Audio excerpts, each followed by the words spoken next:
The beauty of having a weekend conference is that you can get to hear from the guest speakers a number of times. And I'm going to play a Harkmaster role now because we've got Mike coming up to speak to us again. I want to see who was listening on Friday night. So the acronym of HATS. Who can tell me what the H stands for? Look down the back. Here, yes. What about the A? Ask. Ask for help. Excellent. What about the T? Oh, this is a good audience you've got here, Mike. And S? Well, it seems like everyone was listening. So the great thing about this is we got to know Mike a little bit on Friday night, and now we delve deeper into who he is, all of his knowledge, and what he can impart to us. So we know that he analyses individuals and teams, how to be joyfully and most productive and effective.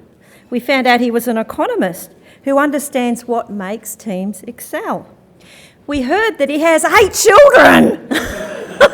Oh my goodness, I think you should do a keynote on that. Maybe not here, but that's just boggling my mind, honestly.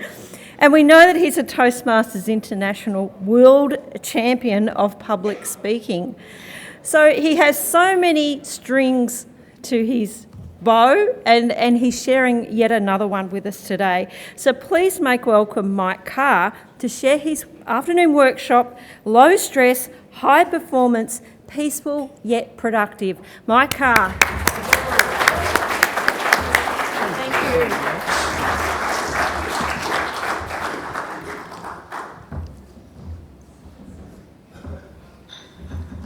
What are you going to do about all of the uncertainties in your life? What about the rise of artificial intelligence? How will that affect your job? Will the changes in governmental structures around the world and the potential change in governmental structures around the world affect your family? Will you be in a healthy relationship 2 years from now? All of these were questions that were going through David Hadju's mind as he walked into a New York jazz club called the Village Vanguard on a random Tuesday night to go ahead and give a review of a jazz quintet for the Atlantic magazine. David sat down and he said the quintet was venturesome, he wrote. These were skillful musicians who were practicing out their craft, and the music dodged and danced like really good jazz can. The audience leaned in because these were not top jazz talents, but they really enjoyed what they were hearing from this group. David had a chuckle as his mind went back to his original jazz experience when he was a young boy. He was a pianist, and what he wanted to try out for the jazz band, and what he'd heard was jazz is change incarnate. It's just constant change. What he heard was, I get to play whatever I want and call it art. So he went in to try out for the jazz band, and his left hand was doing something that he later wrote sounded kind of like forks in a dryer. They just did that. His right hand didn't know what it was doing. He stumbled and fell down the keys and turned around and looked at the professor and said, I call it the nature of change.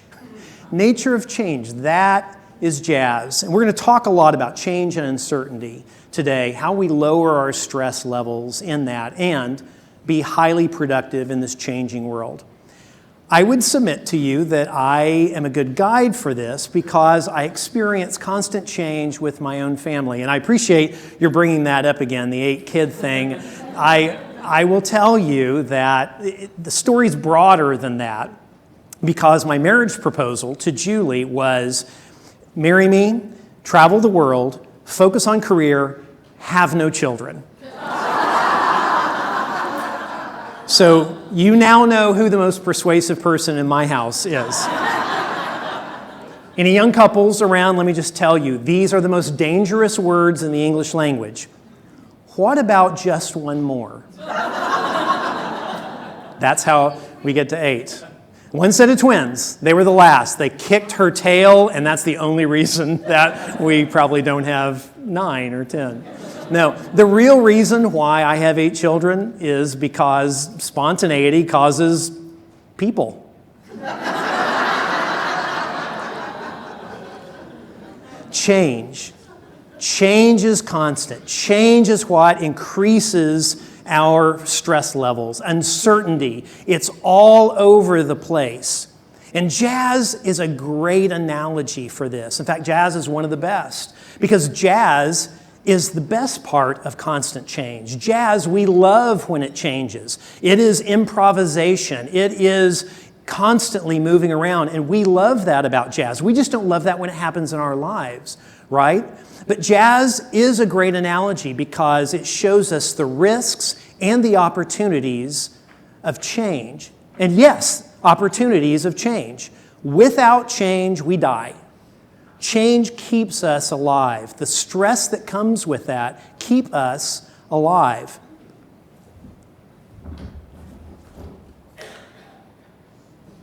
Thriving through change and uncertainty. The average company around the world only exists 50 years.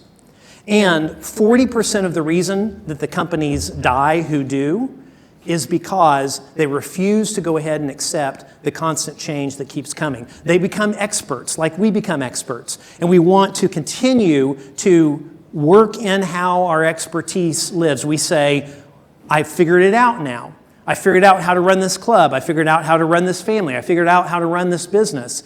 And we don't like it whenever things change beyond us because we have a known quotient.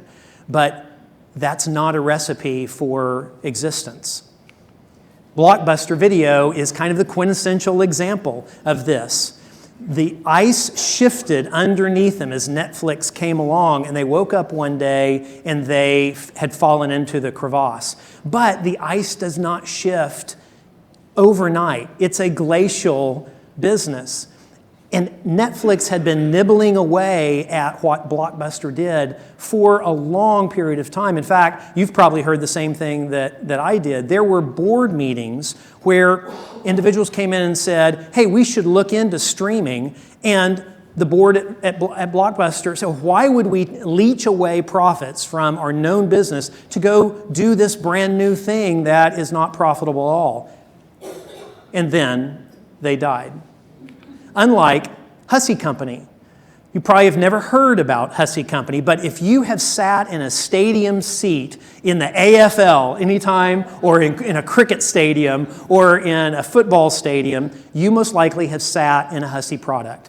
Hussey puts in more stadium seats than anyone else in the world, but they didn't start that way.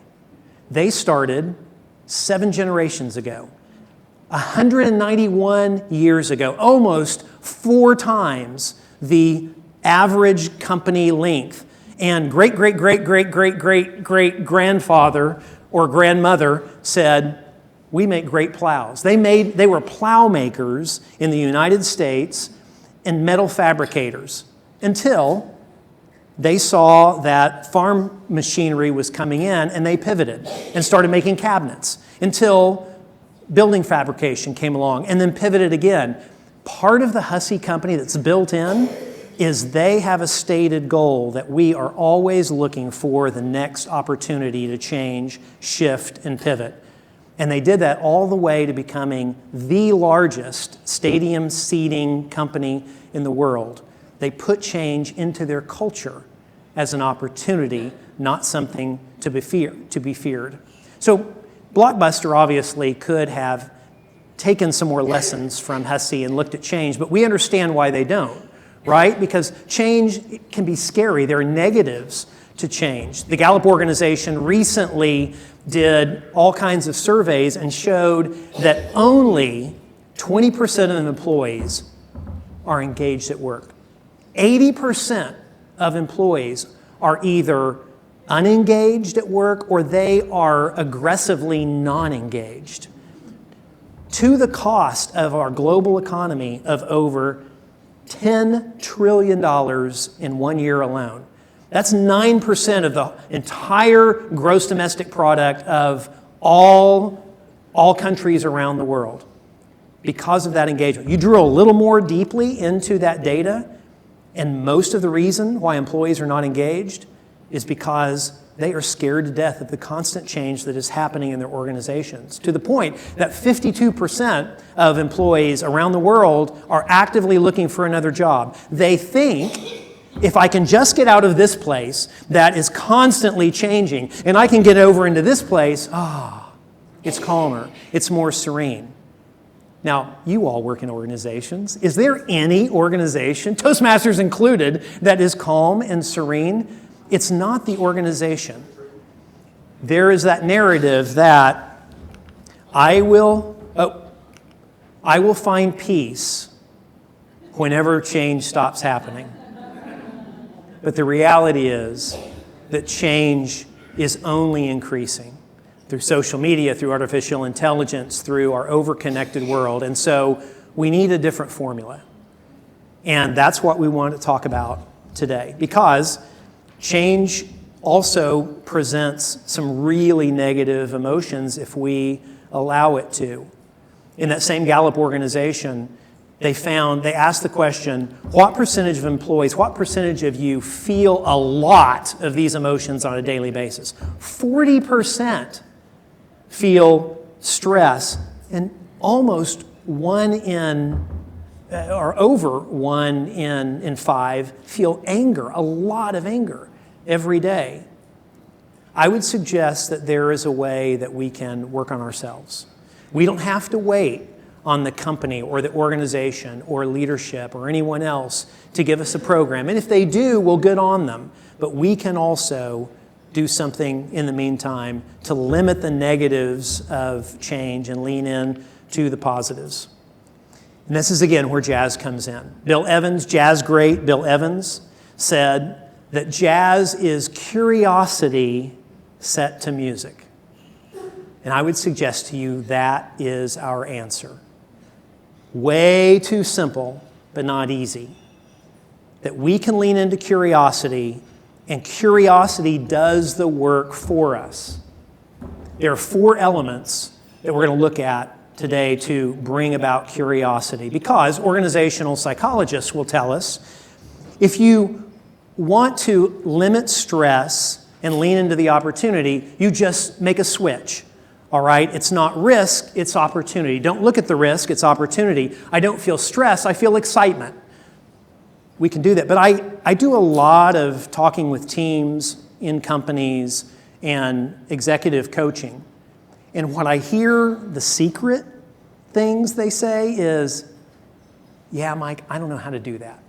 How do I tell my brain and my nervous system to calm down and get creative without just saying to my nervous system, hey, just calm down and get creative, which never really seems to work for the people that I talk with. So it feels like we're missing a step, right? Something negative happens. We want to make the switch and look at it as a positive or something progressive, but there's something in the middle. It's the how-to. How do I do that? How do I make that switch? Curiosity, I would suggest to you, and we'll see if I can convince you of this over the next little bit. Curiosity is that missing step. We can say 4 specific things to ourselves that spark our curiosity. They start us down the road of curiosity, and curiosity does the work for us in our nervous system, in our creativity as we go. The first element of curiosity that we want to look at is embracing the reality that life is improv. The improv of life. Jazz is just musical improv, but so is improv. Has anybody ever taken an improv class? Anyone around? All right, what is the one thing that you keep in your head whenever you're doing improv on stage? What's the phrase? Yes, and. Right? So what that means is that if I'm with an improv troupe and we're doing a scene and Carl enters and says, and I just found out that I'm your father. Well, if Ted says, no, that's not how we're running the scene, well, it just kills the scene right there. But when Carl comes walking in and says, and I just found out that I'm your father, then everybody else, the job of everyone else is, yes, this is our new reality. Doesn't really matter what existed before. Doesn't really matter what my expectation of the scene was. Yes, this is my new reality, and this is where we go from here. I all of a sudden am in a corner of the room. There is nothing behind me. From this corner of the room, yes, I am right here. And where do we take this? From that launching pad, from that spot, yes, and moves us into embracing the reality that is existent right now and allows us to be more creative. I learned this really well whenever my daughter, Macy, was to be born. It started out to be a very normal doctor's visit. My wife was pregnant. She had a ways to go, but she was getting close. We went to the doctor's office, and we assumed we'd just go back home until the doctor saw the test results and came in and said, "We're going to walk together over to the hospital." So we got there. She went into the labor and delivery room, and the doc told us, I've got 2 patients who are in labor right now. One's at another hospital. You seem to be doing fine. I'm going to go check on the other patient of mine. The labor and delivery nurse knows to call me whenever you're getting close. Well, Julie is one of these people who knows her body well, and she'd had 3 babies by this point. She knew that she progresses very slowly until she doesn't, and then she progresses quickly. So, as we're standing around, the nurse was in and out of the room, and Julie looked at me and said, "This baby is coming. Where is our doctor?" Yes. And what do we do about this? And so I went into the hallway. I started saying, my wife says the baby's coming. Hello, my wife says the baby's coming. And the nurse came circling back in and said, "No, you'd be in much more pain if that baby was coming," and just left. Julie grabbed my hand and she said, "She's coming." So I leaned in the hallway and said, "She's coming." And then I heard Julie scream, "She's coming!" And I leaned in the hallway, "She's coming!" And then the nurse came in and said, "What are y'all yelling about?" The nurse went and checked the machine, and Julie said, "Crowding!" The nurse turned around and ripped the sheet back just to see our newborn baby tumble out onto the bed. Now, I want to tell you, I, of course, moved with speed and decisiveness. But, whoa! That was me. The nurse wrapped up our newborn baby, took her down the road, and Julie looked up at me and said, "You can put your arms down now." I will always be proud of how helpful I was on that day. So Julie got some juice. I got a cup of coffee. About that time, the doctor came rushing into the room. Did I miss it? And Julie said, "Yes. Do we still have to pay you?" I guess that's an American thing, right? We actually, have to pay for that, where you all just pay for it in taxes, right? Is that how that goes? So the doctor did not laugh at that question at all. So we were talking about how crazy that was, and doctor left, came back in with our newborn baby and said, "Your baby has been born deaf." Yes, this is our new reality. And how do we help her life be the most rich it can be from this place? Because every amount of energy that we would spend wishing that had not happened is an amount of energy that we could not spend to make her life as good and rich as it can be going forward. And so if I don't allow myself to do the hard work of saying, yes, this is my reality and I must accept it completely. And my friends, that's hard. It's not easy, but it is oh so rewarding. But our brains crave stability. Our brains crave things to be like our expectations. It is very natural that our brains would just start saying, no, I just could I have done anything different? Or I want that to be right. It just makes me so struggle so much if I can't let that go. But saying yes and tells my brain, this is the new reality, and allows my nervous system to little by little let go. Because when I start getting curious about what could happen now, then our brains shift away from holding on to an expectation that was never going to be ours in the first place and start moving forward. It's kind of like, have you seen some of the studies that the very best solution for depression is not pharmaceuticals? It is beginning to serve those less fortunate, because we begin to, service is something that we were either designed for or evolved into, that when we serve, our entire nervous system starts moving in that direction, and we will let go of what our expectation was. We will let go of the things that hold us back. Yes, and is how we embrace that going forward. And so now, Macy has had an amazing life because her mother, in the yes and, started researching constantly how all of these people around the world who had been born deaf, and then what, and what else, she kept asking and kept searching via the internet. And what she discovered was a Japanese doctor who had found that even profoundly deaf individuals have usable hearing. It's just that without focusing on those sounds, the brain starts seeing it as superfluous noise. So it's kind of like, have you ever known anyone who lives next to train tracks and they stop hearing the train going by? It's that very thing. The brain says that is unusable information and starts to ignore it. But if you can amplify those sounds, then the brain starts seeing that as usable information, and people can actually learn to listen. And so we decided, and it's somewhat controversial, but we decided we want at least to give our daughter that option. And so today, Macy loves music. She would be at 5 years old, early in the morning, down putting her ear up against a super loud speaker and just dancing. And she has learned to read lips incredibly well. In fact, we'll all go to eat as a family, and we'll sit there, and she will look across a crowded restaurant and turn and say to her brother, oh, Justice, that girl over there, she thinks you're cute.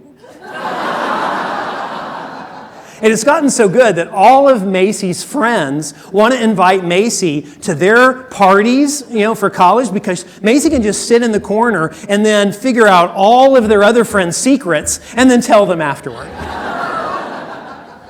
Macy's had an incredible life because, particularly her mother, did not waste a lot of time wishing something was different. She said, yes, this is my new reality, and what do we do with this? What can we do with this?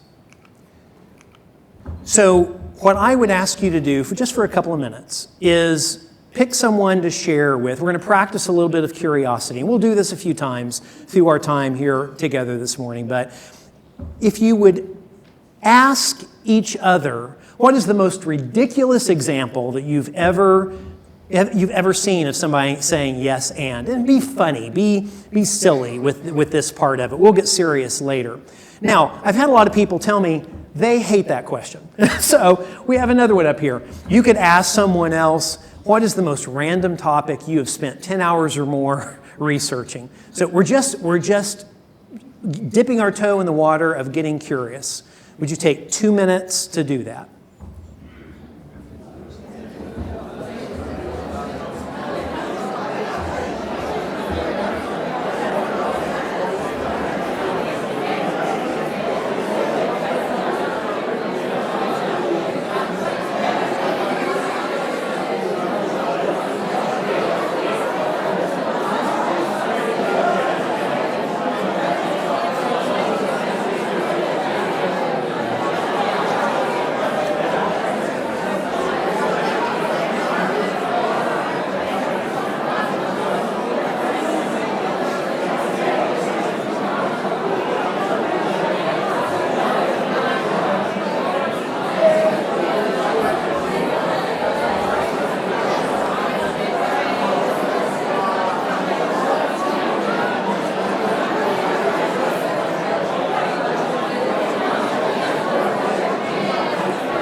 right. So I'm going to ask you to wrap it up, but also, can I see the hand of someone who wants to share the wildest, most random, what you heard? I see hands over there. All right, they're going to call out here in just a minute. All right, so 5, 4, 3, 2, 1. Hey! Good idea. Good idea. All right, just yell out, what was the most random answer you heard? Looking at Swifty's lyrics. Looking at Swifty's lyrics. I love it. All right, we'll just stay with that because, it doesn't get much better than Taylor Swift.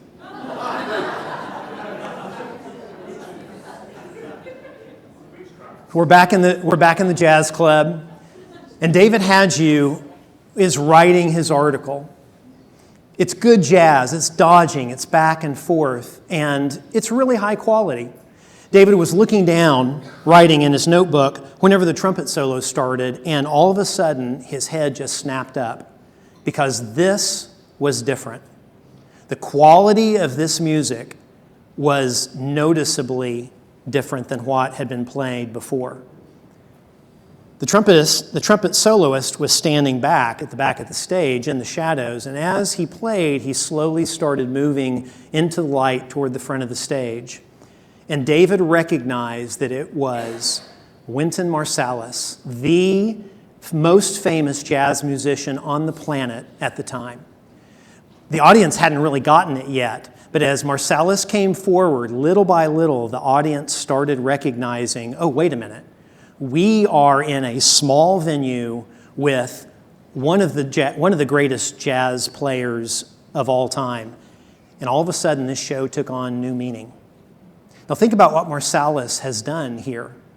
He did what a lot of great talents have done. Jerry Seinfeld is known for this. I happened to be at a small little dance club in Austin, Texas, when Garth Brooks all of a sudden showed up on this tiny little stage, and for 2 hours they locked the doors, and we were two-stepping, Western dancing to Garth Brooks playing all his great stuff. These are individuals who go back to do something just for the love of it.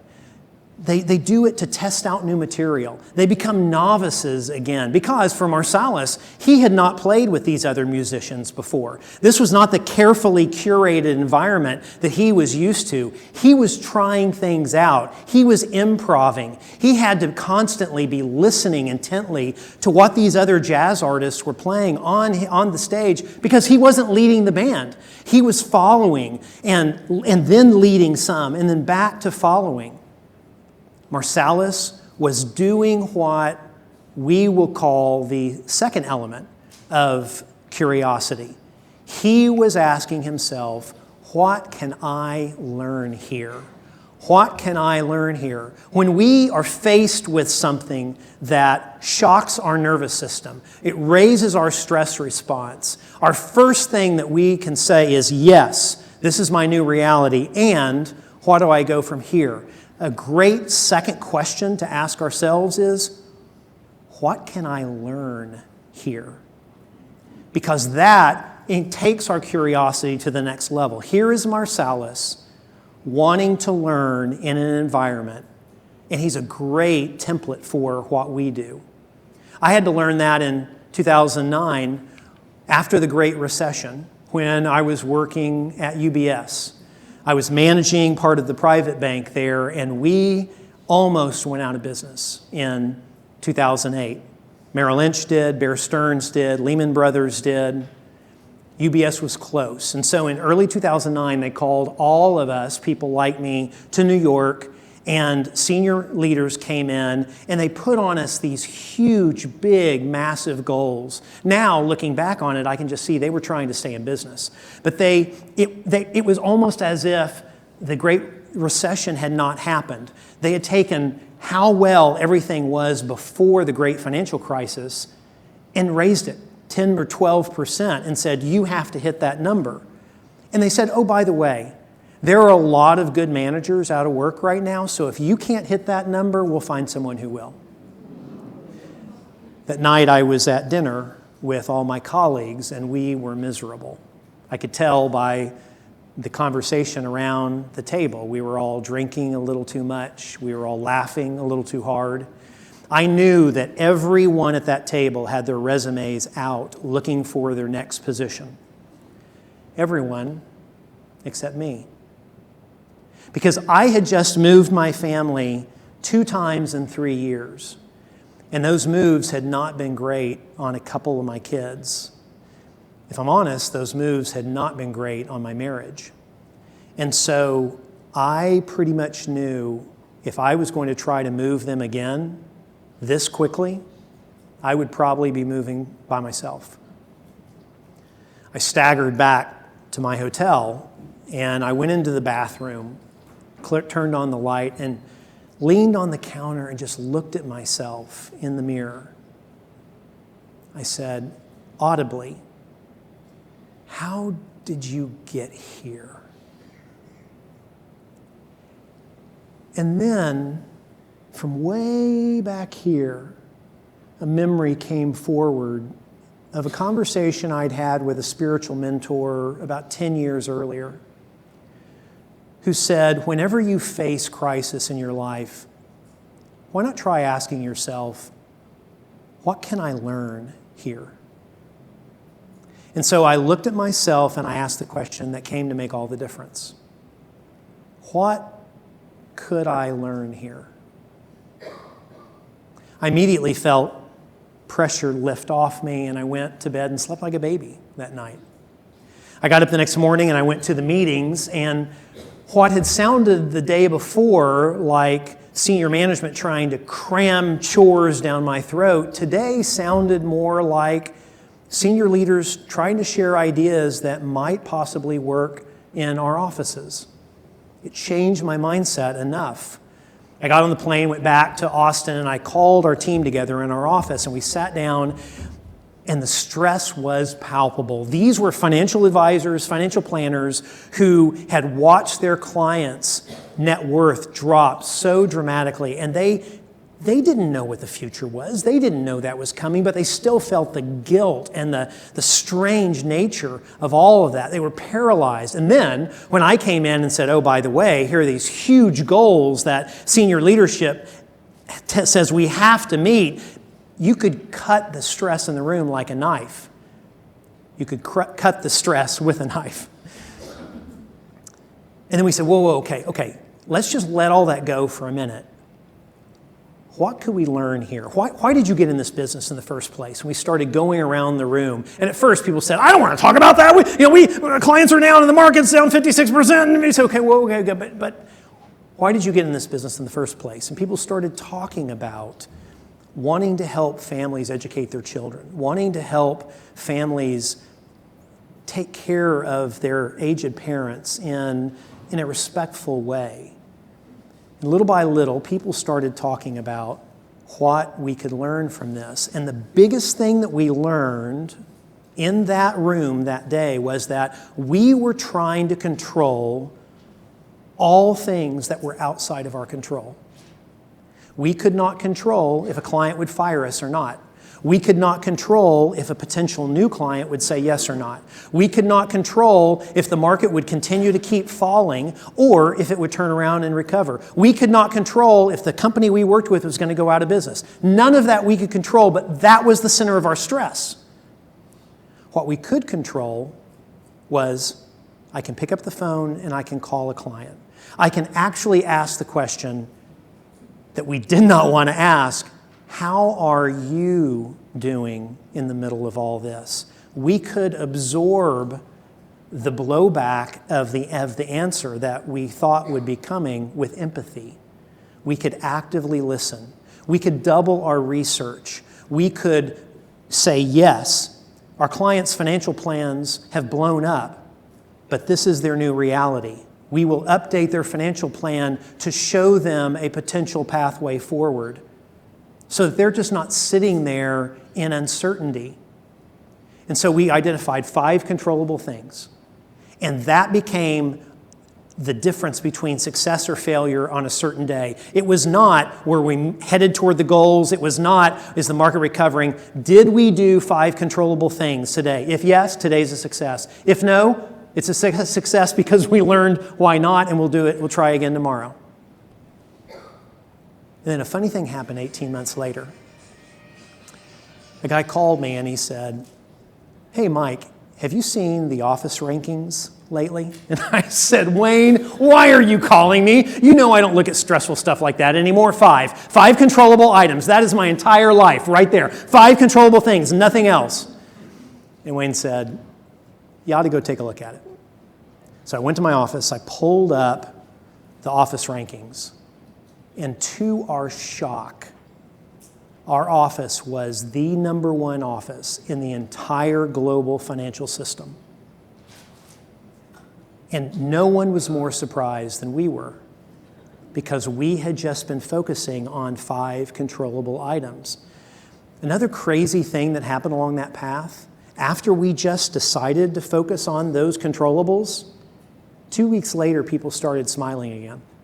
A month later, our stress levels had plummeted to close to 0. But still, 18 months later, we had surpassed the big impossible goals that senior leadership had put on us.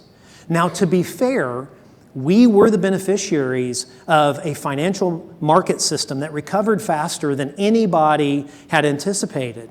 But that was a wind at everyone's back. That was something that every office had the advantage of.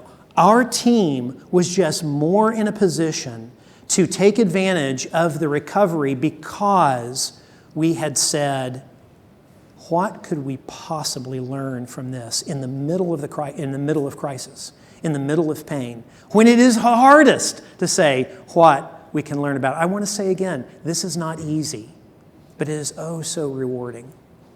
We get curious. Our nervous system lets go of those things that we wanted to be true but no longer exist.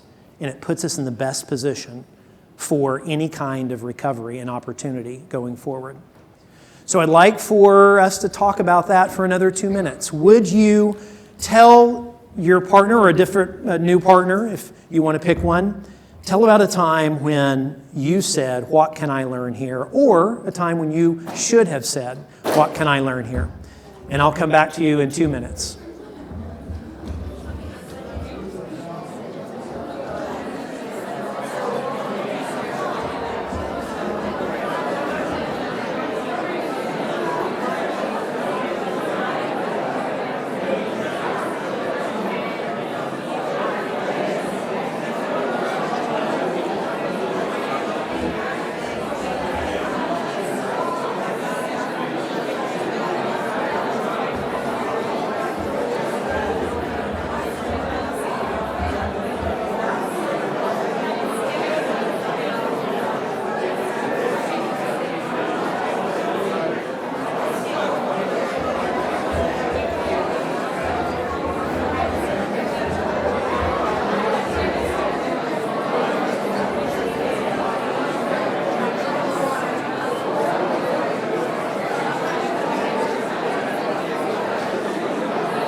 All right, in the interest of time, let's count down.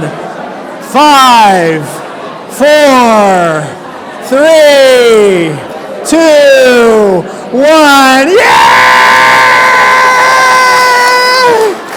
Applaud to you, applaud to you. Thank you for sharing.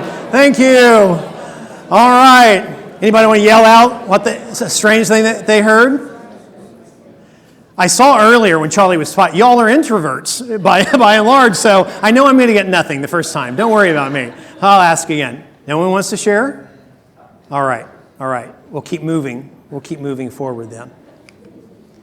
We're back in the jazz club, and Wynton Marsalis has just come to the edge of the stage playing the jazz classic on his trumpet, I Don't Stand a Ghost of a Chance with You. And David wrote that the trumpet solo that Marsalis was doing was inspired, that his trumpet almost sang out in staccato every word of the title of that song.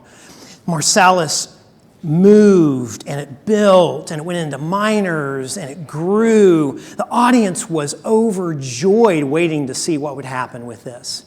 And so Marsalis moved toward the climactic end of the song when his trumpet would sing out the words of the title of that song. And as he built toward that end, that dramatic end, his trumpet sang out, I don't stand a ghost of a chance.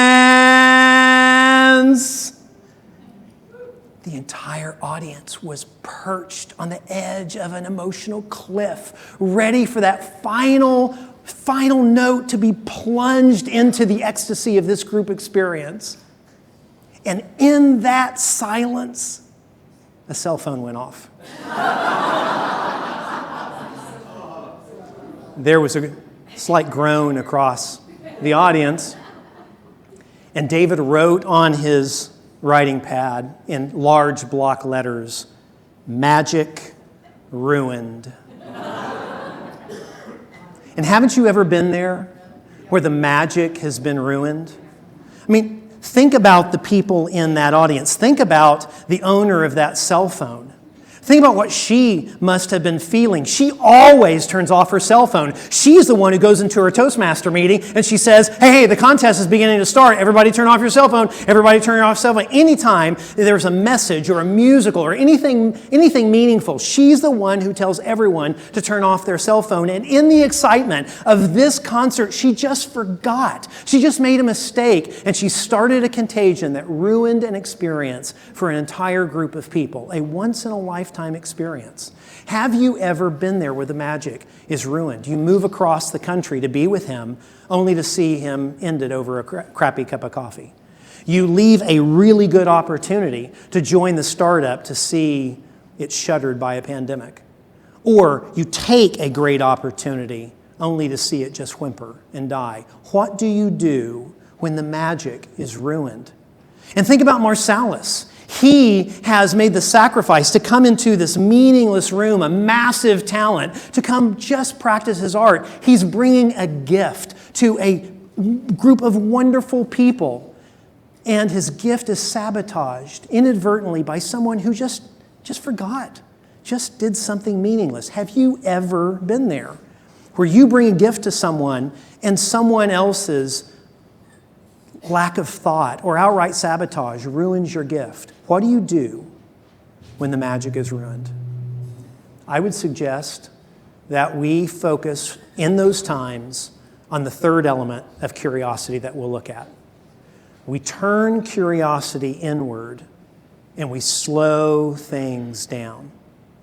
We ask ourselves, how am I feeling?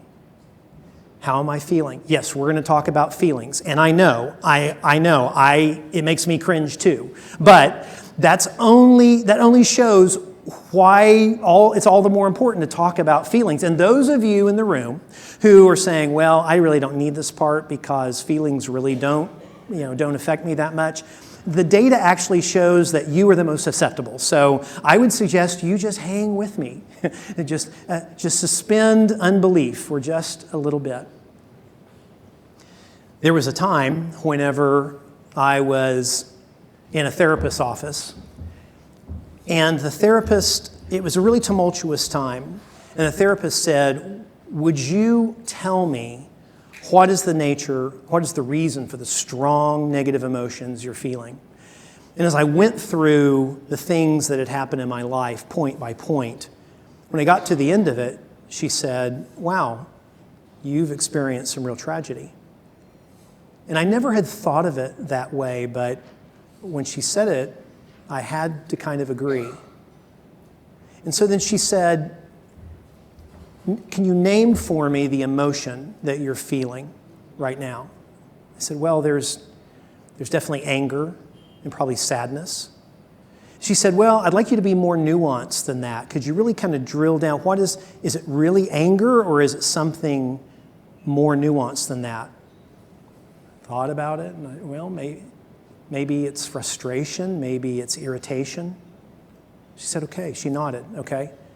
She said, where is that in your body? Where is that in my body? What do you mean, where is that in my body? It's here, right? I mean, that's where we feel emotions. Do we feel emotions in our body? And she said, where do you feel it in your body? Well, maybe somewhere between my belly button and the middle of my chest, and maybe down the back of my spine. And she nodded. And she said, what color is that emotion? What color is it? What kind of question is that? And she said, what color is that emotion? What color is my emotion? I don't know. Green, purple, I don't know. She nodded. And she said, what sound does it make? What sound does it make? My emotion? What sound does it make? What sound does it make?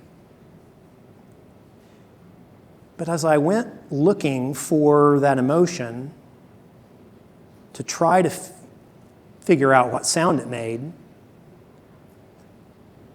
I couldn't find it any longer.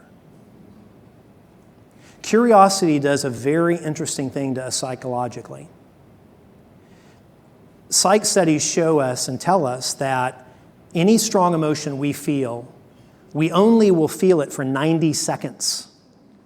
But after that 90 seconds, the reason we feel it beyond that is because we continue to repeat the story. And that's very natural, my friends, for all of us. We should not beat ourselves up for that, because for the longest time, it's that very fear base on the savannah or in the highland or wherever our ancestors grew up, that the people who walked by the rustling grass and said, ooh, that could mean danger, I'm running, they were able to survive and pass their DNA on to you. You're welcome. But the people who got curious at the rustling grass and said, oh, I wonder what's going on there. Yeah, they were looking at a lion's, inner system very quickly. But that's not true anymore. It's exactly the opposite. Curiosity is what we need in this world to solve our most important problems, and it can lower our stress levels when we get curious. Sometimes when something happens, we can't immediately say yes, and what can I learn about this? It's in those times that we have to slow things down and just say, what am I feeling? Where is it in my body? What color is it? What sound might it make? What name might it be? Because here's the real thing about it is the answers really don't matter. It's the asking the questions that produce the result. It's that curiosity does the work for us. And so when a doctor many years later, when our twins were born, came in and said, your baby girl twin has had a stroke at birth, it was very difficult for Julie and me to immediately say, oh yes, this is our current new reality, and what will we do with this next? What could we learn from this? We were stuck in the emotion of, why the hell did this happen? And the guilt of, did we do something? And we had to look at each other and say, how are you feeling? And how are you feeling? And where is that in your body? What color is it? What sound might it make? To the point that we could get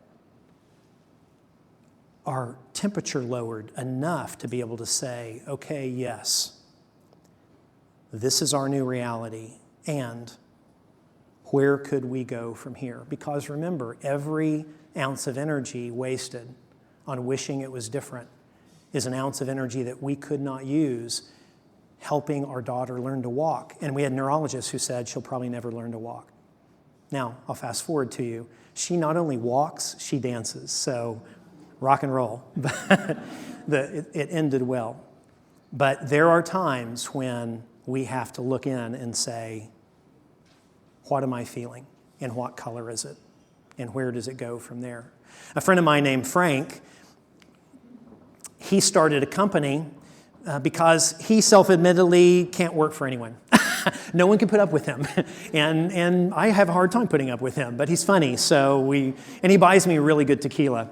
So I put up with him. But he started his own company just in time for Google to come in and give them a huge contract. So he went out and he talked all of his best friends, the best software engineers he knew, into coming into business with him just in time for Google to cancel the contract. Frank is one of these personalities that does not do well with change. And so he was stuck. He could not immediately say, yes, and what do we do with this? What can I learn from here? He had to walk around the lake in our city center and just tell himself, what am I feeling? What is that emotion? What color is it? Until he could lower his nervous system and he could do something, which he did. He got creative.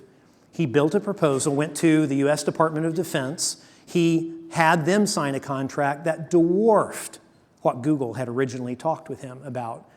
And all of his friends, he made them wealthy individuals. Frank recently sold half of his company for more money than he ever thought he would make in his life, all because he first slowed things down and asked, how am I feeling? What color is it? What might it sound like?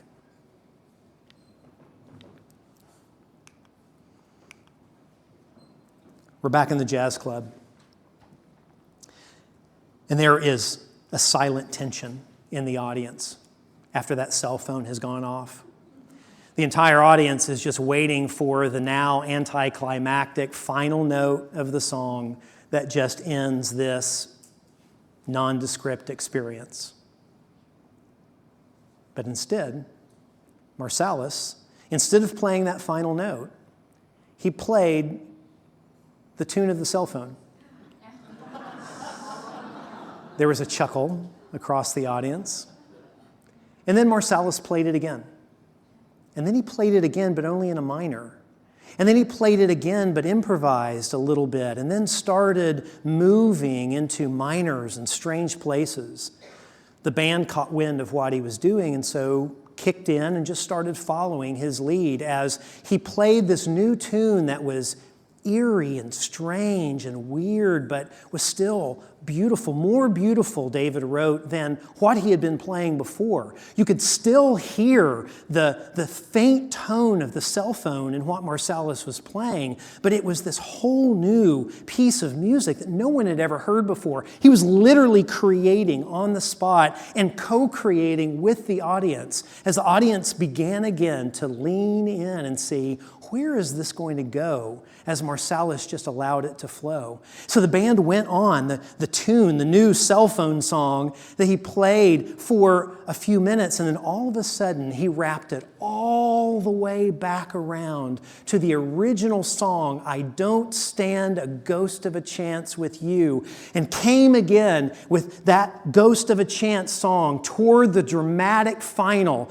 And the audience, sensing what was happening, just was on the tips of their toes in their own nervous system. Marsalis played again, like staccato, toward the end of the song, I don't stand a ghost of a chance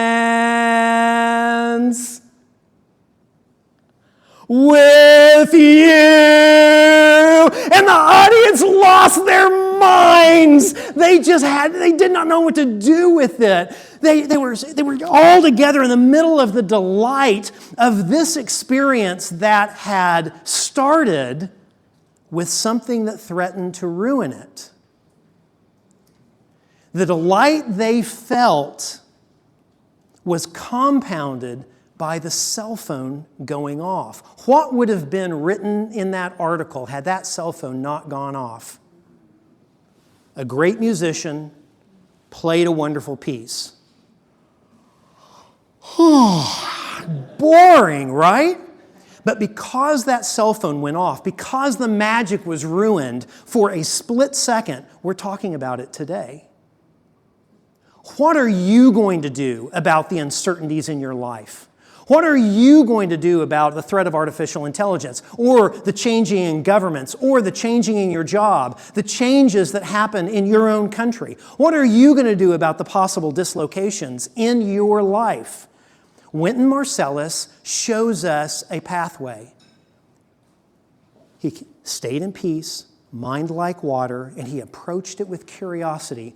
What could I do with this? What could I do with this? He didn't get worried. He didn't operate out of anger. He didn't get all frustrated. Peace, mind like water. What could I do with this? Curiosity. That's where he went. The Emperor of Rome, Marcus Aurelius, wrote in his diary one day, and then he wrote it multiple times. His diary survives to this day, but he wrote to himself, "The impediment to action advances action. That which stands in the way becomes the way." You see, we feel like when we walk up to a cell phone going off in the middle of a concert or the changes in our lives, we see it as a barricade. I'm stuck. I'm stopped. I cannot go any further. What Marcus says is, if we get curious and we look at this barricade from multiple different angles, there is an angle where we see that it's a bridge. The barricade becomes a bridge. Even if we have to disassemble the barricade and use the wood to build a bridge, the barricade becomes a bridge. And over and over and over again, people in history have come to the same conclusion, where most individuals come up and say, the magic is ruined. And a few individuals say, what could I do with this? How could I become and engage in creative exploration? What could I do with this? That is, if you don't remember anything else that I tell you, I hope you'll remember that one question. Because that is the key question that allowed Frank, when Google canceled the contract, to come to the place, what could I do with this, to go get a bigger contract? That is the question that allowed my wife and I to be able to find therapies that would allow my daughter to walk and my other daughter to hear. It's that question that allowed that UBS team to be in a position to take advantage of a faster recovery than anybody thought possible. And it's that question that allowed the Hussey companies to continue to pivot and iterate, to survive 7 times longer than most companies do and become a leader in the world. It's that question that if Blockbuster Video had just spent time on it, they would have made Netflix irrelevant. It wouldn't have mattered what Netflix done. They would have been on their own path, creating their own magic. What could I do with this? My friends, it is not easy. In fact, it is hard, and especially in the middle of crisis, everything else that is happening in our bodies and flooding our nervous system. It is incredibly hard, but it is oh so rewarding just to do that. I would suggest, if you will employ the 4 pillars, the 4 elements of curiosity that we've talked about today, saying yes and, seeing that life is improv. That is all it is. This idea of stability, it's an illusion. Our lives are improv.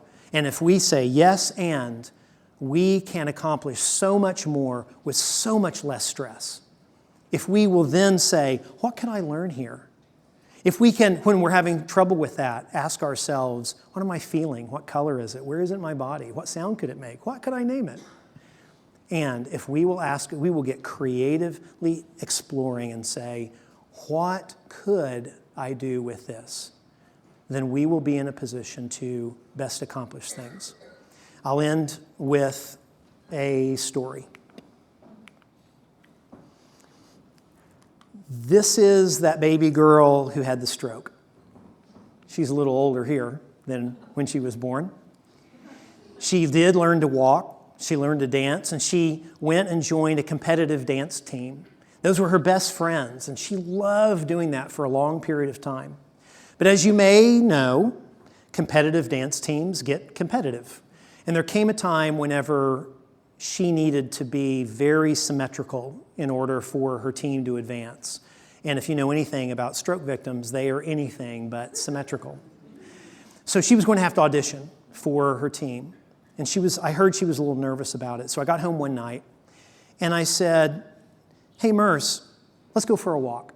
So she came out with me for a walk. We headed down the driveway. We turned left. And as I do with a lot of my kids, I said, "Hey, so what are you thinking about? What's going on in your life? Tell me what's happening." And she said, "Well, I don't know." And I said, "Well, I heard that there's a dance audition coming up. How do you feel about that?" And she immediately broke into tears. As we walked, she said, "I don't understand why I may not be able to spend time with my best friends because of something that is so far out of my control. I didn't ask to have a stroke. I didn't want that to happen. Why might I not be able to be with my friends because of that?" And I'm a world champion of public speaking. I'm supposed to always have something to say. I'm always talking, right? I had nothing. I didn't know what to say to her. And so I just started lobbing prayers into the universe. God, what do I say to my baby girl? Because I don't want to gaslight her, right? I don't want to say, "Oh, I'm sure you'll make it," because probably she was not going to make it. And I didn't want to say, "Well, it's just them. That's a horrible system. They shouldn't expect you to be doing that," because that's not life, is it? Is that we have to do things, and sometimes that we are not good enough in that area. And so we have to go find the area where we have our talent and our magic does exist. But what do I say? So we rounded the corner and we walked, and she talked and she cried and she screamed at one point, and I listened and I nodded and I prayed. We got all the way back around to our driveway. She looked up at me expectantly. She is looking for something, some words, and I got nothing. I just lobbed out one final prayer. God, what do I tell my baby girl? So I reached out and I took her hands.